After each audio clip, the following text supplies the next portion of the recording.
अब इसके बाद फिर आ जाओ थर्ड पॉइंट में आ जाओ। थर्ड पॉइंट में क्या बोल रहा है कि if A square is equal to I n, ये तो डेफिनेशन हो गया। अब हमने क्या किया कि प्री मल्टीप्लाई ए से कर दिया, तो ये क्या हो गया A into A square is equal to A into I N.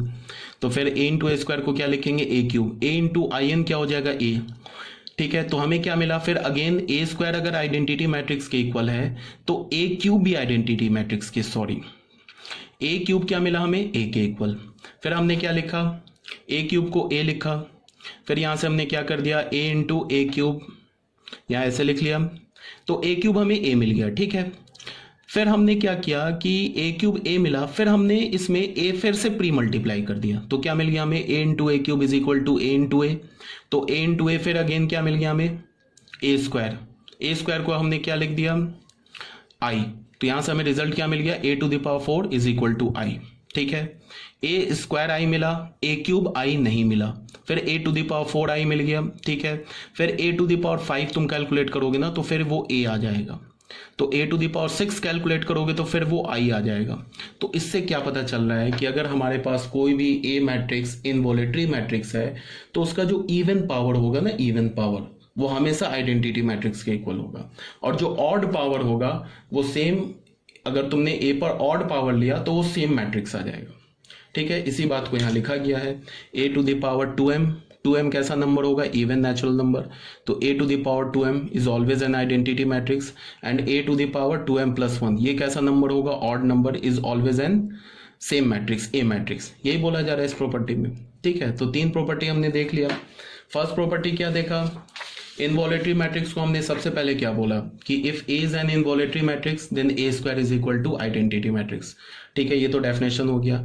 Second first property क्या बोला कि अगर ए इनवॉलेटरी मैट्रिक्स है तो उसका डिटर्मिनेंट या तो 1 होगा या तो -1 होगा। इसका ये मतलब होगा कि दुनिया के किसी भी इनवॉलेटरी मैट्रिक्स का इनवर्स एग्जिस्ट करेगा। ठीक है, तो सेकेंड प्रॉपर्टी में क्या हो गया ए इनवर्स एग्जिस्ट कर गया, तो हमने प्री मल्टीप्लाई करके क्या बोल दिया कि A is equal to A inverse. यहां से हमें ये पता चल गया कि इनवॉलेटरी मैट्रिक्स खुद अपना इनवर्स होता है, तो ये तो हो गया सेकेंड प्रॉपर्टी। थर्ड प्रॉपर्टी हमें क्या पता चला कि if A is an involutory matrix then A पर कोई भी अगर तुमने इवन पावर लिया तो वो क्या हो जाएगा फिर एक आइडेंटिटी मैट्रिक्स के इक्वल आ जाएगा, और ए पर अगर तुमने ऑड पावर लिया तो वो सेम मैट्रिक्स आ जाएगा। ठीक है, तो ये तीन प्रॉपर्टी क्लियर हो गया। तो ये था हमारा इनवॉलेटरी मैट्रिक्स। थर्ड में आ जाओ निलपोटेंट मैट्रिक्स। निलपोटेंट का मतलब, निल का मतलब ही कुछ समझ में आ रहा है कि कुछ ये नल वगैरह कोई मैट्रिक्स आने वाला है। ठीक है, तो इसको भी देख लेते हैं।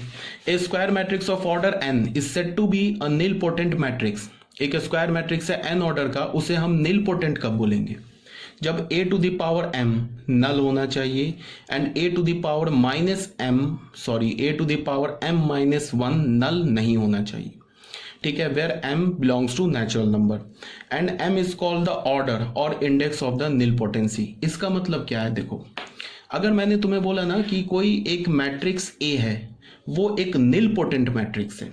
ठीक है, तो अगर मैंने तुम्हें उस मैट्रिक्स के बारे में इंफॉर्मेशन दे दिया कि A is a nilpotent matrix, तो हमें क्या कंक्लूजन निकाल सकते हैं, हम ये कंक्लूजन निकाल सकते हैं कि जब हम A का पे पावर इंक्रीज करेंगे ना, पहले पे पावर 2 लेंगे, फिर 3 लेंगे, 4 लेंगे, तो कहीं ना कहीं एक सर्टन पावर पे वो मैट्रिक्स नल मैट्रिक्स बन जाएगा।